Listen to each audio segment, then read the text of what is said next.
Alam nyo, napapagod na rin ako.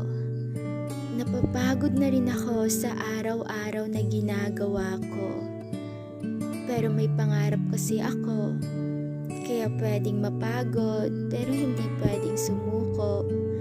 Kasi alam ko pag sumuko ako, lahat ng effort ko, lahat ng pagod ko, ay mapupunta lang sa wala.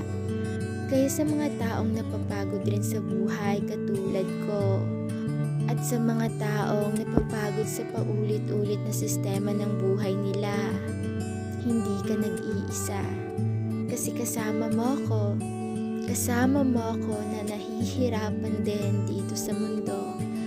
Pero kailangan kasi natin na lumaban, kasi sa mundong ating ginagalawan, walang lugar ang pagsuko.